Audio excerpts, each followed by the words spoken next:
Hi guys, कैसे हैं आप सब लोग। आई होप आप सब लोग बहुत बहुत बढ़िया हैं। तो जैसे कि ओ माई घोस्ट अब बस ख़त्म ही होने वाला है, मैं कंफ्यूज्ड थी कि मैं दूसरा के ड्रामा कौन सा एक्सप्लेन करूं। तो मैंने सोचा क्यों ना मैं आप लोगों की हेल्प ले लूं। अब मैं 2 के ड्रामा के पहले पहले पार्ट अपलोड करूंगी और जिसमें सबसे ज़्यादा अच्छा रिस्पॉन्स आएगा मैं उसे आगे एक्सप्लेन करूंगी। तो आपको जो पार्ट पसंद आए आप उसके नीचे पे लिख दीजिएगा ओके, और अगर ना पसंद आए तो लिख देना नॉट ओके, जिससे मुझे पता चल जाएगा कि किस पे रिस्पॉन्स ज़्यादा अच्छा है। और अगर आप मेरे चैनल पर नए हैं तो प्लीज़ जल्दी से मेरे चैनल को सब्सक्राइब कर लीजिए ताकि आप इंटरेस्टिंग के ड्रामास के एक्सप्लेनेशंस बिल्कुल भी मिस ना करें। मैं ऑलमोस्ट हर दिन अपलोड करती हूँ। तो चलिए स्टार्ट करते हैं। तो फैमिलियर वाइफ की पहला एपिसोड की शुरुआत होती है एक कार से जो बहुत ज़्यादा रश पे जा रही है और एक आदमी उसे चला रहा है। इस आदमी को बार बार एक फ़ोन पर कॉल आ रहा है और फ़ोन उठाने के चक्कर में इसका एक्सीडेंट हो जाता है। अब ऐसा क्यों हुआ, कैसे हुआ, ये सब पता चलेगा हमें 16 घंटे पहले। तो कहानी 16 घंटे पीछे जाती है और दिखाई जाती है एक फैमिली जिसमें है हस्बैंड, वाइफ और उनके 2 बच्चे। हस्बैंड के बारे में बात करते हैं जिसका नाम है जू ह्यूक। वो एक बैंक में काम करता है, लोन डिपार्टमेंट में। वो काफ़ी अंडरस्टैंडिंग और फ़नी इंसान है, पर उसकी लाइफ में बहुत ज़्यादा प्रॉब्लम्स है और वो अपनी वाइफ से बहुत डरता है। अब बात करते हैं वाइफ की जिसका नाम है वू जिन। वो एक वर्किंग वुमेन है जो कि मसाज पार्लर में काम करती है। साथ ही वो अपने बच्चे और घर का भी ख्याल रखती है, पर उसे बहुत ज़्यादा गुस्सा आता है और वो अपने पति को बहुत बुली करती है। अब ये है जुन हूँ जो कि जू ह्योक का बेस्ट फ्रेंड है और ऑफिस लेट आने पर ये जू ह्योक की बहुत हेल्प करता है। ये खुद भी मैरिड है और इसके ट्विंस हैं।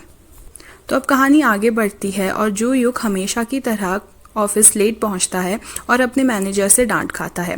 काम करते वक्त वो अपने थोड़े क्लाइंट अपने बगल वाले वर्कर को पास कर देता है, जिससे एक गलती हो जाती है और उसकी भरपाई जू ह्यूक को करनी पड़ती है। उसको अपने एक कस्टमर को फ्लाइट पकड़ने से रोकना होता है और तभी वो इतनी ज़्यादा फास्ट कार चला रहा होता है। वहीं दूसरी तरफ उसकी बीवी वो जिनके पार्लर में फॉरेन कस्टमर्स आए होते हैं और वो अपने बच्चों को किंडरगार्टन से नहीं उठा पाती, इसीलिए वो अपने पति को बार बार कॉल और मैसेज कर रही होती है कि वो उसके बच्चों को रिसीव कर ले। अब फ़ोन पकड़ने के चक्कर में उसका एक्सीडेंट हो जाता है और जब उसकी आंखें खुलती है तो वो होता है हॉस्पिटल में। हॉस्पिटल में उठते ही जैसे ही वो अपना फ़ोन चेक करता है उसकी बीवी के बहुत सारे मैसेज आए होते हैं, जिसे देख वो बहुत डर जाता है और भागा भागा जाता है अपनी बीवी के पास।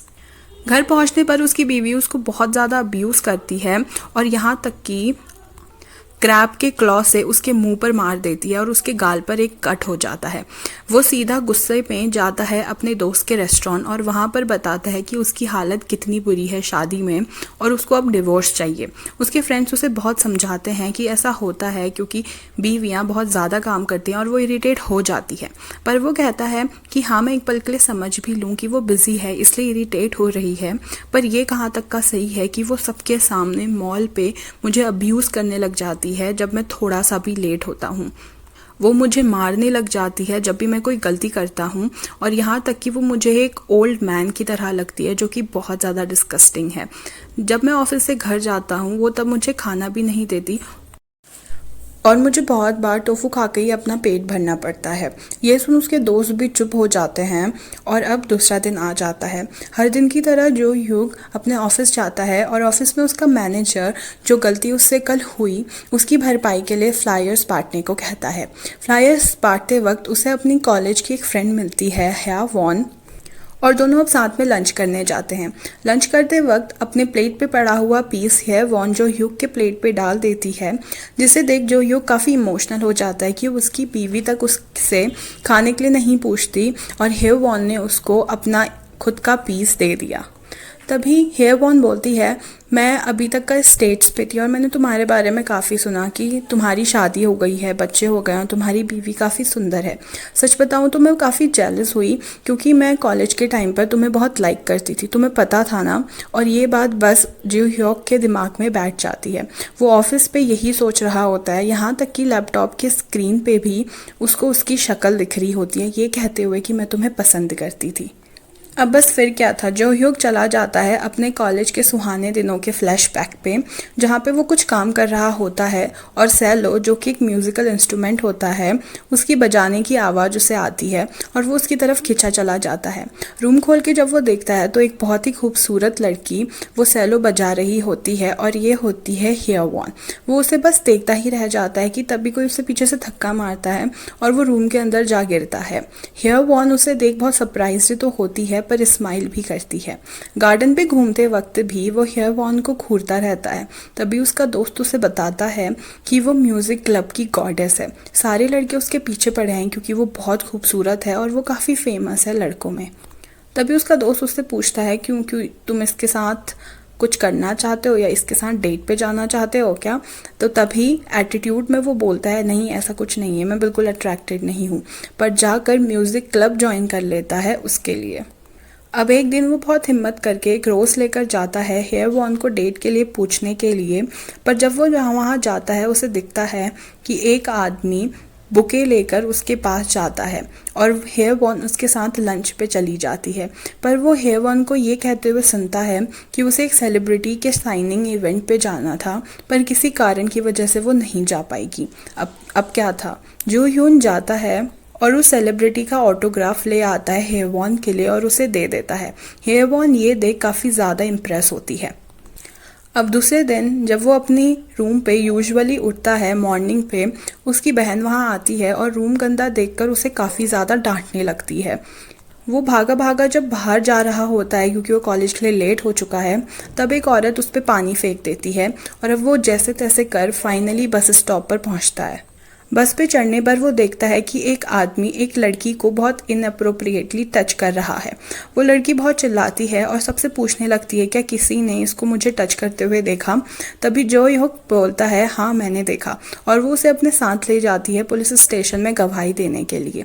गवाही देते वक्त उसे याद आता है कि उसे हेयरवॉन के साथ जाना था और वो भागा भागा उस इवेंट पे पहुंचता है जिस इवेंट पे हेयरवॉन ने उसको डेट पे चलने को कहा था और जिस वजह से वो बहुत ज़्यादा खुश था।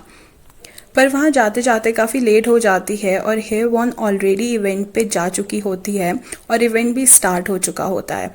वापस कॉलेज जाने पर वो हेयरवॉन से माफ़ी मांगता है पर हेयरवॉन अब ज़्यादा इंटरेस्टेड नहीं लगती और उसे अवॉइड करके वहाँ से चली जाती है। अब वो दुखी मन से वॉक कर रहा होता है अपने कॉलेज पे कि वही लड़की वहाँ आती है और ये है वूजिन जो कि जू ह्यूग की प्रेजेंट वाइफ है। वो उसे लंच पे चलने को बोलती है क्योंकि कल उसने उसकी मदद की और वो थैंक यू बोलना चाहती है। जू ह्यूग उसे मना कर देता है पर वो जाकर उसके पार्ट टाइम जॉब पर पहुंच जाती है और फिर से जिद करती है अपने साथ मूवी पे चलने को।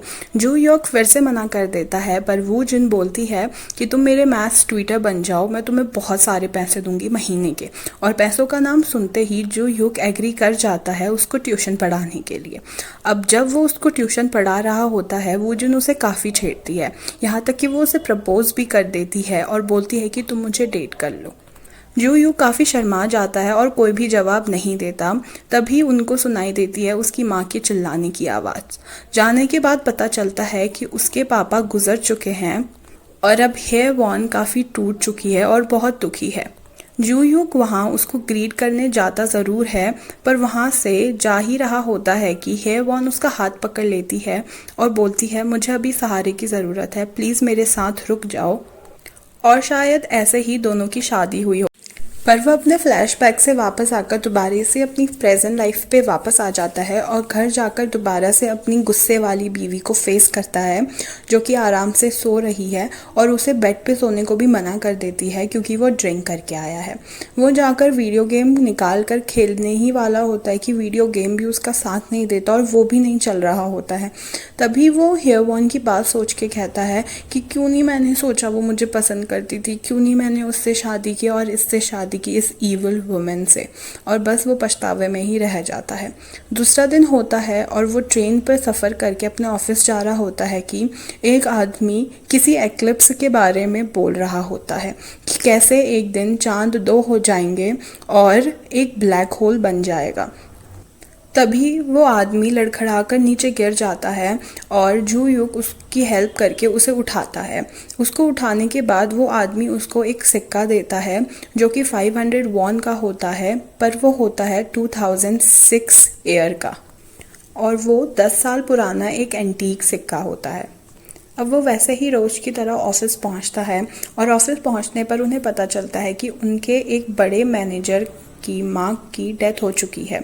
सब लोग उसकी माँ की फ्यूनरल में जाने के लिए मना करते हैं और यहाँ जू युक अंगड़ाही ले रहा होता है कि वो फंस जाता है और मैनेजर सोचता है कि उसने खुद हाथ उठाया है फ्यूनरल में जाने के लिए और उसे फ्यूनरल में जाना पड़ता है।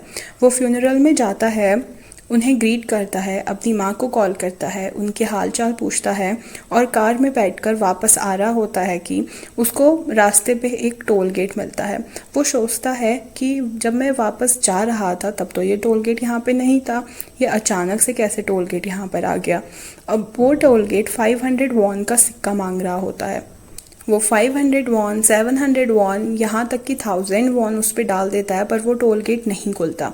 तभी उसके हाथ पे वो सिक्का आता है जो उस आदमी ने दिया था ईयर 2006 का, और जैसे ही वो 100 वॉन का सिक्का उस पर डालता है वो टोल गेट अपने आप खुल जाता है। टोल गेट खुलने पर जब वो रास्ते पे जा रहा होता है तो वो रास्ता उसे बहुत ही नया और अनजान लगता है। वो सोचता है कि आते वक्त तो मैं ये वाले रास्ते से तो नहीं आया था। साथ ही उसका रेडियो भी काम करना बंद कर देता है।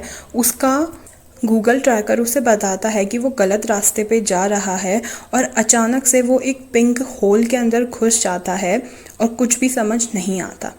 दूसरे ही सेकंड उसकी आँख खुलती है और वो देखता है कि उसका वही पुराना रूम है, उसकी पुरानी बुक्स है, उसका पुराना क्लासमेट है।